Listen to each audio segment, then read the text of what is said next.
Afternoon, everybody. Rod back with you again. Um, I'd like to address something that a fellow viewer, Canadian viewer, uh, messaged me privately. We chatted about side-by-side shotguns, and he's just getting into collecting them, and he likes them, and that's great. I think you can get good ones, and they can be fun. They can be had. Some of them are fairly inexpensive. Here, I'm just going to try and adjust my screen. Here we go. That's better. And so I'd asked him, I said, when did you start? And he said, a few months ago. He said, I was looking online, found some side-by-sides, thought they were cool, interesting. I said, no, that's great. That's nice to see somebody taking an interest in them. So I said, is there anything, you want to know? And he says, well, I bought some the other day, actually. So I bought a compilation of them, like a group of them, and a package. Paid the guy X amount of dollars, and he got these shotguns, and he got a couple of rifles with them.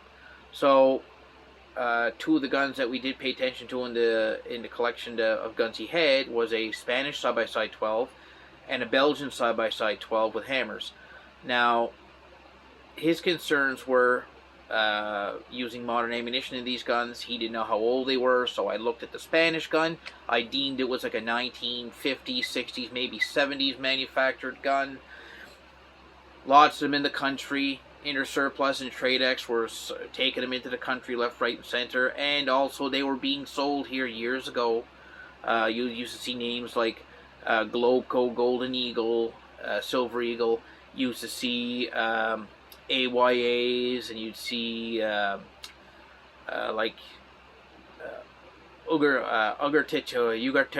I think the name is how it's pronounced, and the various names. And then there was like subgrade models, and they were like just Ibar guns, as everybody used to know them. They were made on the Ibar Peninsula in Spain, where there was like 60 gun makers making side-by-side and over and under shotguns and single shots of dubious quality to really fine pieces.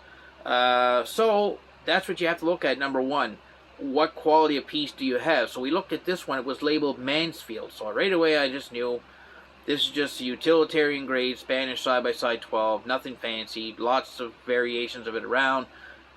Nothing valuable. Nothing really outstanding.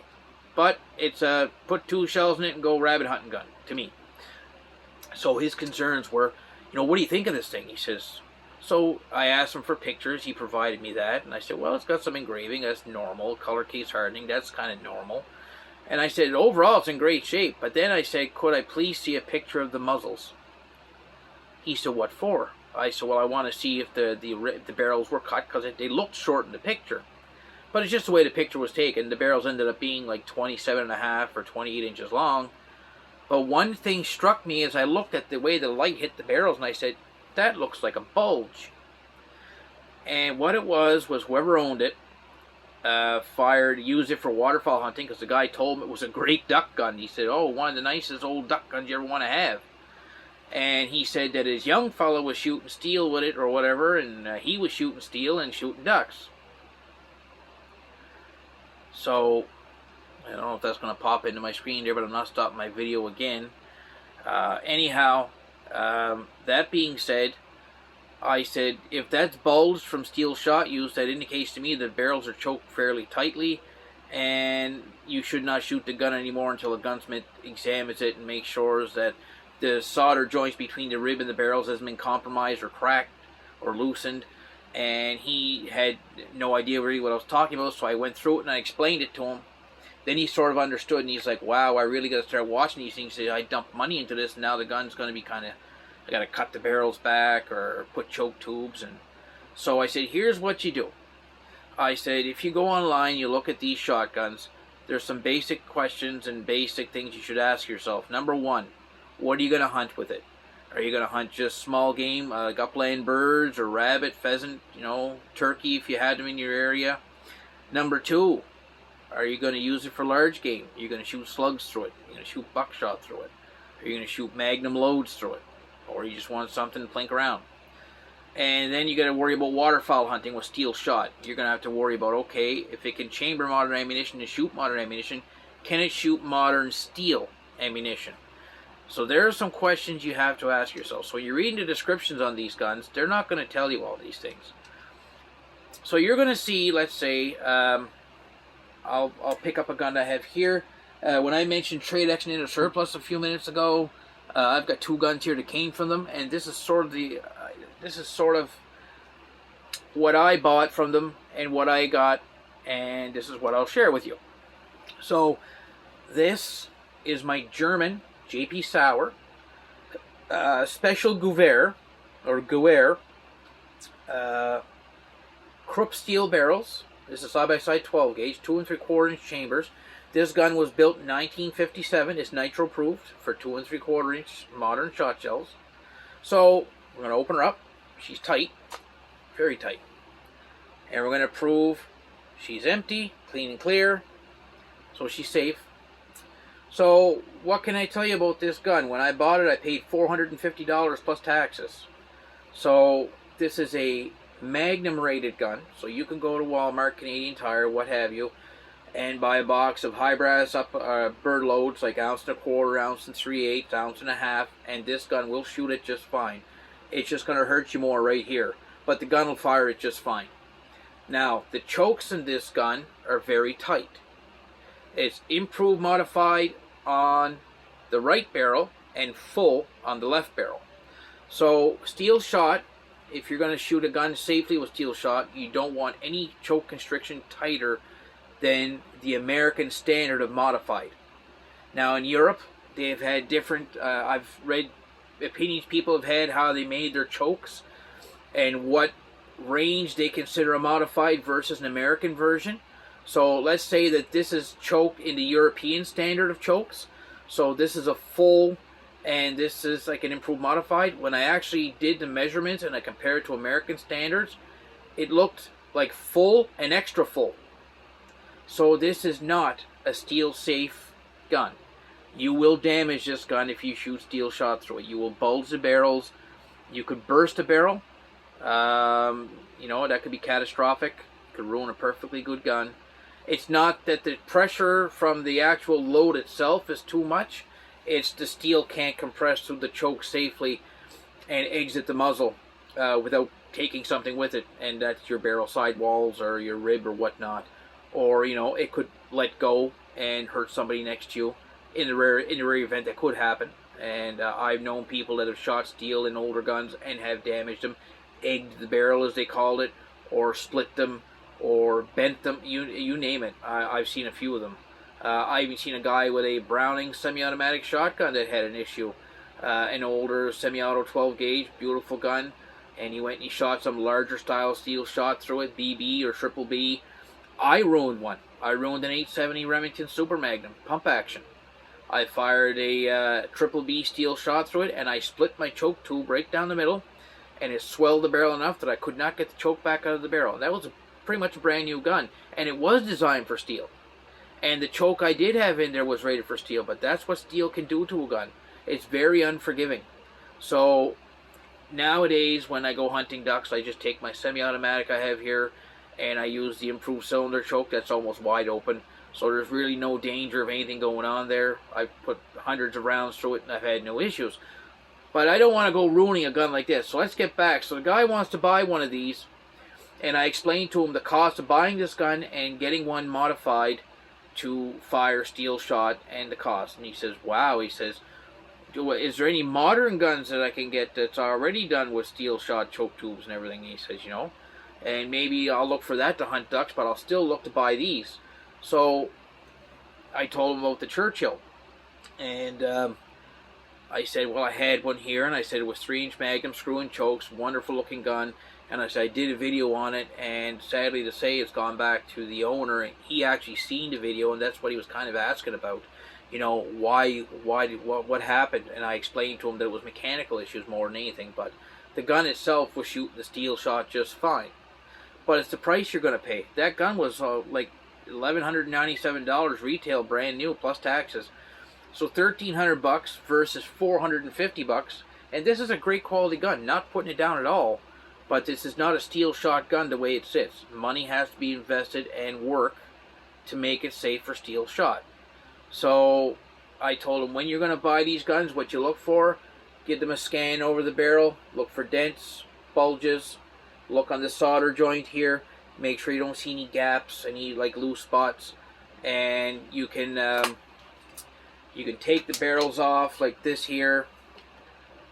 We're going to do this here, and I'm going to hang this on my finger and do the ring test. This is how you check your ribs. Take a hammer, screwdriver, and now that's that hollow sound. If you heard that on a gun with no sling swivels rattling around, that's a sign the ribs are loose. But this gun, I assure you, the ribs are not loose. Hear that like church bell sound? And so those ribs are solid. And what I mean by the ribs is right in here between the barrels, underneath and on the top, right here. Well, there's a solder joint here that holds each side of these ribs and holds these two barrels together, and you want to make sure that's not compromised. And what was wrong with his, about from the muzzle end to about here, I could see a difference in the shade, like the way the light was hitting it. And on both barrels, his gun was actually full choke on each side, because we looked at his proof marks down here, and it was marked choke on each bore. And I told him, I said, to measure the muzzles, and he did, and he said, this is what I got with my caliper. And I said, yeah, that thing was full. I said, it's too tight. That's what happened. The steel expanded and it stretched the barrel. And I said, you got bulged barrels. I said, it's not safe to shoot anymore. I said, I wouldn't bother shooting it. Take it to a gunsmith and have it looked at. So we just went over the barrel conditions. You know, you want to make sure that it's nitro proofed for modern ammunition. This one here is marked right there. You can't see it really, but it says nitro right there, 1270. So 12 gauge 70mm chambers is 2 3/4 inch. So this gun will shoot modern ammunition. And as I said, it was also built in 1957. Damascus barrels were phased out long before that, and black powder and whatnot. So this gun was made to fire run-of-the-mill ammunition that you can still buy today. So buying one of these guns, what you're getting is a perfectly good side-by-side double upland gun, and you're getting something that can shoot a good majority of ammunition. You could take this and shoot a slugfoot lead, and you could shoot bismuth or whatnot through. It's going to cost you, but all in all, you get something like this. This is something you'd want to invest in to get into a first side-by-side. I wouldn't have a problem recommending this to anybody. So we're going to set the firing pins off here. It's not good to leave them cocked because it's hard on the sear and the springs. It's not really good to dry fire them either, but for entertainment purposes, we have to let them go. Yeah. Okay. So now, that's a hammerless gun.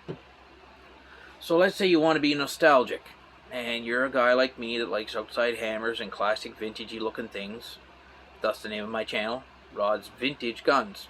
So I have another gun here that came from the same company. We would follow the same rules, checking and inspecting the barrels and the mechanisms as we would with the hammerless gun.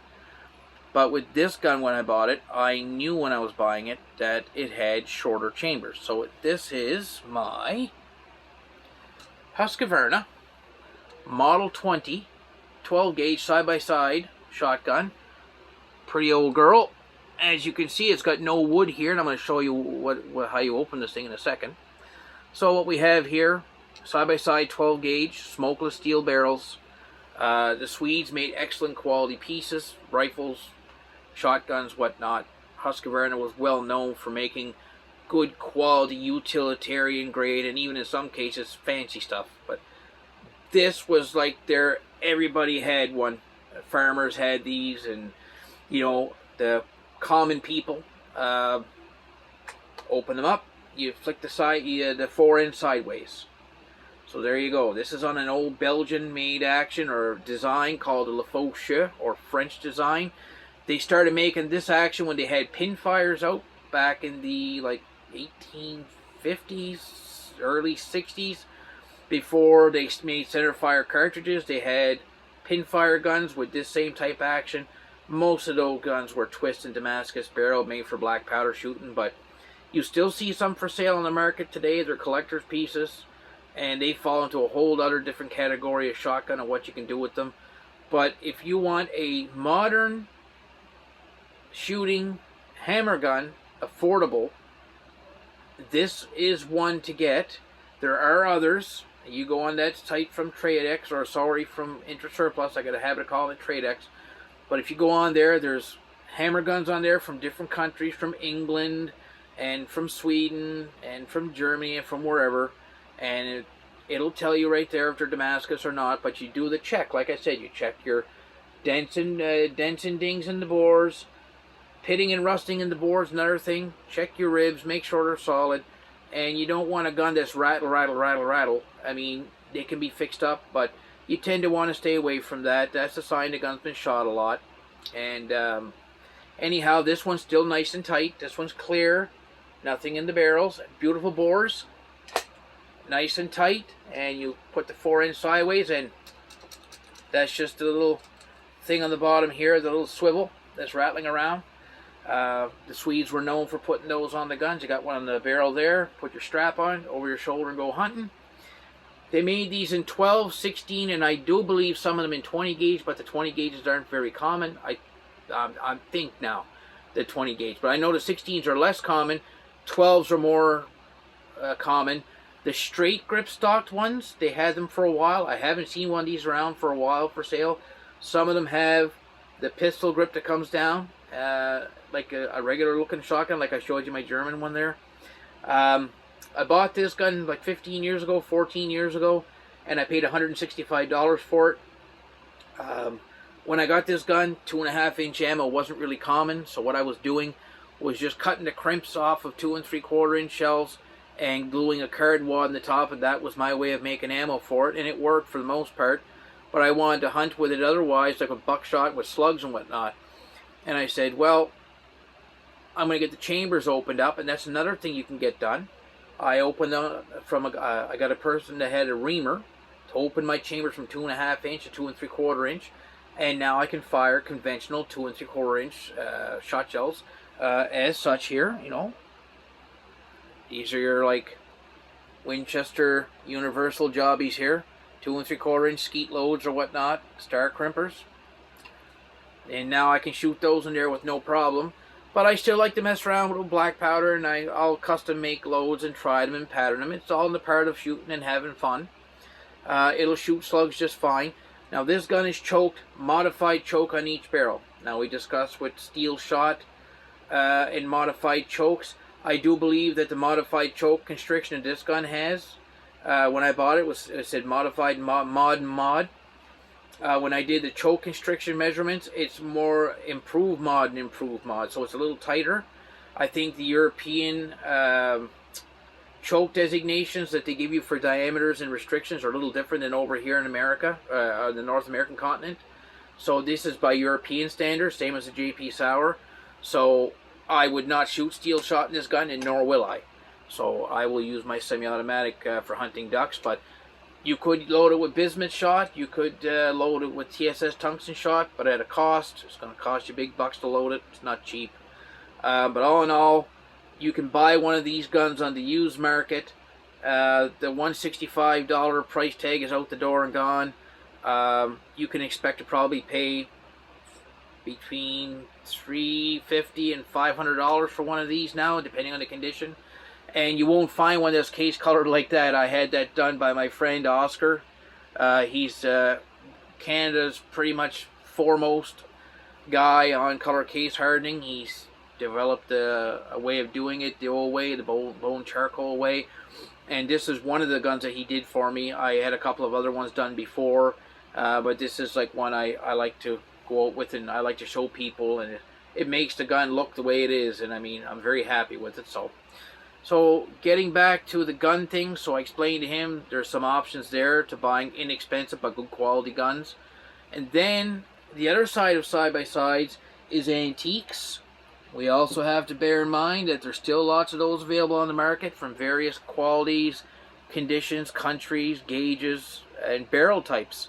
So I got two examples here, and everybody knows these two guns from the channel. I had them on and did videos, and I did a shooting video with one of them.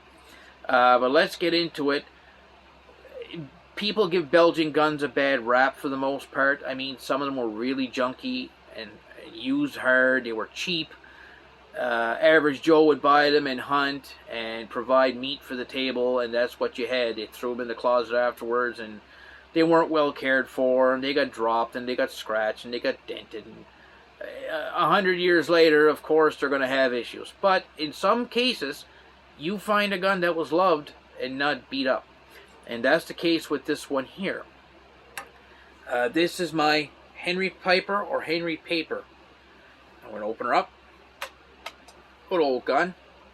Still fairly tight there, no wiggle in her. This is an external hammer shotgun, as you can see here. And we got clear chambers, no ammo in it. She's clear. Barrels are in really good shape in this. This is a Damascus barrel shotgun. This has 3-blade Damascus. It's got like a horseshoe print type Damascus. If I could show you up close. Let me see if I can do this here. I'm just going to grab my phone and we're going to flip you around here. There we go. Look at that. Okay, look at that pretty pattern. So there you go. Fine Damascus, modified Diana grade. And the ribs on this thing are soldered together. And you know what? It's a hand-laid rib, so you're going to see some dribs and drabs. And the ribs are solid in this gun. It is Damascus. You see that pattern I was telling you? It looks like a little horseshoe. I mean, that's crafty. But when you're getting into guns like this, you're getting into black powder only, respective pressures. Chamber lengths are also 2.5 inch on this gun, not 2 3/4. Now, this gun is a little different than some others I have. This has monoblocks for chambers. You see right here where my finger's at, these Damascus tubes are threaded in to the steel sleeves for chambers. Like, that's all one piece in here. The barrel, breech system, and lugs are all forged in one. There's your Greener crossbolt. Piper Arms Company. And let's just say she's tight. So I'm going to spin you back around here. So in looking at that, that gun falls into a different category altogether. Now we have to look for rust in the barrels, dents in the barrels, bulges in the barrels like the other one on the outside, but you have to worry about the inside. Pitting on the bores in Damascus is really a big thing. The barrels are made by forging pieces of metal together, winding them, welding them under pressure. So there can be inclusions between the welds and bonds. So if your gun has rust and there's pieces of metal missing in there, well, that makes, you know, a weak point. So if you got a whole lot of pitting all throughout the barrel, it can actually weaken the structure of the barrel to the point where it's not safe to shoot. And that's why they tell you when you do shoot these things, number one, you shoot load appropriate ammunition. You do not hot rod these things. They were not made to shoot magnums. They were made to shoot black powder ammunition, which, back again, we'll look at that there. That's what this gun shoots, and I've actually fired it, and it shoots them quite well. These are number 7 shots I made. So that would be an upland bird gun, rabbit gun. Actually, the chokes in it is choked on both bores, full, I believe. And I wouldn't shoot slugs through it. It's really tight. But I did shoot some buckshot loads through it, so let's just say that, you know, when you get into a shotgun like that and you see one for sale, there's criteria you got to look at. Another thing is you want to look at, and I'll pick the gun back up again, is when you deal with a side lock shotgun, and by that I mean the lock plates are on the side here, versus a box lock where the hammers and everything are inside the gun. So we have an external hammer side lock here. You want to watch here for cracks and splitting because there's not much wood here. This is only a thin piece of wood here. And they're known to crack here around the tang area from years of, you know, getting soaked with oil and recoil and whatnot. So this one stood up well. There's no cracks in it, and it's got some pretty wood on it. I guess you can see the flame in the grain there. But all in all, if I was going to tell somebody to buy one of these guns, my criteria would be barrel and bores, Then we look at the, make sure your hammer's nice and tight. Like these here are very, very tight, and they're very, very crisp. So you want to make sure that that's all said and good. You want to make sure your lockup is, that's just these here. They got a little bit of play here, but that's nothing. You just want to do your homework. That's all there is to it. You don't just go to the gun show, like a $200 to spend. You grab this and go buy a box of shells on another table and take it out and shoot it without checking it, because then you're asking for trouble. So just because it's a Belgian gun does not mean that it's not shootable and not safe. This one is actually safe. I've got a few other Belgian guns. I shoot them all, and with the proper ammunition, you can have a good upland gun and a fun gun, and it turns heads. It makes lots of conversations when I meet up with people on the trail that have got this in my hands. They're like, oh wow, man, that's like what, 100 and something years old. I'm like, yeah, it's 133 years old, I think it is, or something around there. So that's something from Belgium. It's not as desirable as other like English guns or Germanic guns, or quality pieces, hand built. Like even Scotland had gun makers that made really fine stuff, and the Belgians made more of the utilitarian grade Farmer Joe's scare the chicken out of the hen house gun, and that's what you got here. This is a meat gun. This knocked birds out of the sky when lead shot was able to be used, and it shot rabbits. Probably it may have shot larger game with buckshot or ball loads or whatnot of the day, but in my hands and in my care, this is strictly just a claybird shooting gun, or grouse or rabbits or whatnot. That's all I use it for. So what's something like this worth? You can pick these up online anywhere between $200 to maybe $400, depending on the shape they're in. This would probably sell for the $400 mark. It's got some beautiful wood on it, and it's in good shape, nice and tight, and still shootable. So it's not really just a wall hanger. It's a user. So that we have that, and then if you really want to get kind of uppity up and a little more upscale, and you want to dump some money into an antique, well, we have something like, everybody knows my Army and Navy. This is an English side-by-side upland bird gun, 2.5-inch chambers, and this here is, I will show you. I'll bring the camera back again. So here we go. Focus, focus, focus. Someday today would be nice. There we go. So there's the Damascus pattern on these barrels. These are called Kroll Damascus. Again, we have to bear in mind the pressures. There's the maker, Army and Navy, CSL London. So, got some English walnut here with checkering. Overall, you're going to pay big money for these guns. This was built in the 1880s to early 90s. This thing really stood up well. This hasn't been extensively restored. It's been cleaned up really well. The checkering is still nice and crisp. And we got here some beautiful engraving and some nice lock work there. It's a hammerless side lock. And I'm going to spin you back around. But getting back into the English guns, they can range anywhere from, $450 on the bottom end. Like at Inner Surplus, there's a few there. Dubious qualities, various qualities. Something like this, they actually do have some Army and Navies there with fluid barrels, and they're ranging anywhere between $1,600 Canadian all the way up to over $3,000 Canadian. I would place this gun, I would say, at about the closer to $3,000 mark if you had to buy this gun. And there we go. We'll open up the chambers, make sure she's clear and safe. The barrels in this thing are like new. Hard to believe how well this thing stood up over time. And there's some oil in the barrel. Don't mind that. This one is choked cylinder and modified according to North American standards. Uh, According to the choke markings under here, it says improved in cylinder, but it's closer to modified by our standards over here, so I'm going to say that's what it is. But it's as tight as can be, no play in it at all. This is like a timepiece, really. I mean, you just don't see this that often anymore, especially around my area.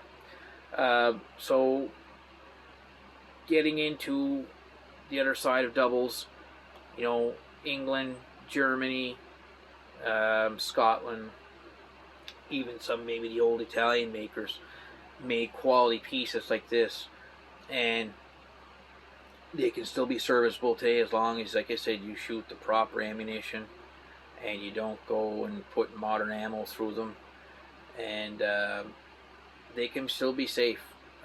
Again, you want to make sure your barrels are nice and clear like that one, like these are, no dents. Your ribs are nice and solid. They ring like church bells. You want to make sure your mechanicals inside, like your lockup, is like a bank vault. It's as tight as new. This is no different than when the gun was first built. This is basically, it's still basically new condition. It's not been shot that much. So beautiful walnut on it. Nice straight grip stock upland gun, and this is not heavy.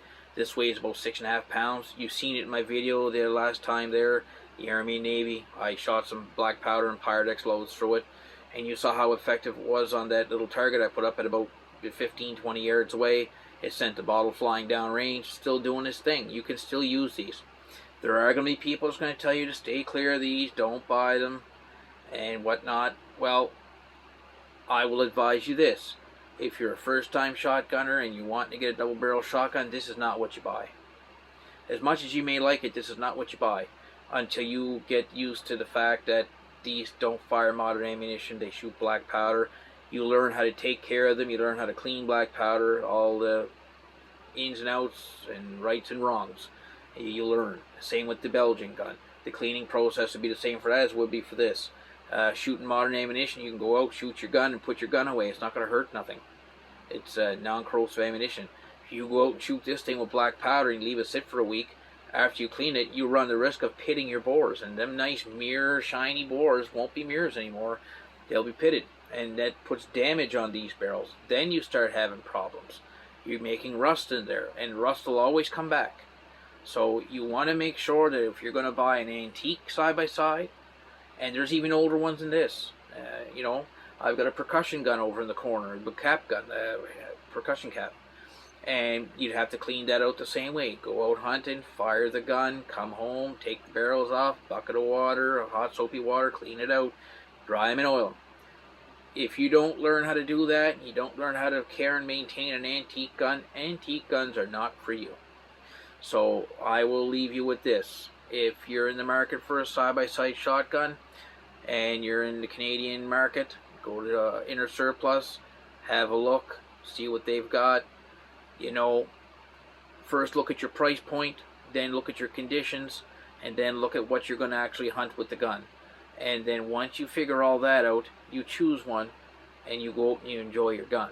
So if you're going to look for an antique, much more on the inside of inspection and the safety, and of course the cost is going to be that much more because these are more rare and collectible and so on and so forth. So I'll leave you with that. If anybody has any other questions, or you know, the do's and don'ts and of the side-by-side shotguns, or any gun in general, even rifles, I don't mind asking questions or answering questions about rifles. You know, first rifles and recommendations and whatnot, goods and bads, or stuff to stay away from, problem guns, or guns that are worth the money. I don't mind doing that, a question and answer thing, if people have them. Just feel free to put it down in the comments.